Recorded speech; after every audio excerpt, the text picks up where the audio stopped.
tjetri, që jam çuar dhe kam bërtitur në emër të mirë, sepse mirë në asnjë moment nuk dihet të vetë mbrojë. Për çfarë? Kaq, po do të vi mirë për dita për ta shkatruar, por njëherë do të japi një shpjegim njerëzor. Si babai, që dëgjoj fjalët e një babai dhe nuk ka guxim të vi dhe ta hapi një lajm për të mos përsërit fjalët e mia se i kam thënë këto unë. Ka 2 emisione i kam thënë këto. Edhe un kam 2 emisione që them që un kam e di çfarë nuk arrit kuptoj unë, nuk arrit kuptoj, domethënë që shpesh herë ju harroni që jeni në Big Brother.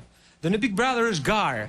Pra, nëse ti mendon që ai personi ty të ka bërë 1, 2, 3, 4, 5, nuk ka kohë këtu, sjarona çik më vonë, këtu është gara. O Ledion, fal Arber, Erdon, shkova, po nuk mirë se mirë s'ka se situatë brenda shtëpisë. E pa atëherë. Më duhet realisht dhe vjen keq po shpreh. Hajde Miselina mos ta bëj si moraliste tani. Pastaj tu lëmë pa mirë diskutuar se në mënyrë të që nuk mundem të ditë fundit, në mënyrë absolute. Atëherë, nëse mendon dhe nuk e konsideron, domethënë si lojtar, edhe pse mendoj. Hajde këtu dhe zjemi, s'ka pas situatë. Ka pas kat një gjë hape, merru me Selinin, Ardinja s'ka ndjenja kaq. Më fal.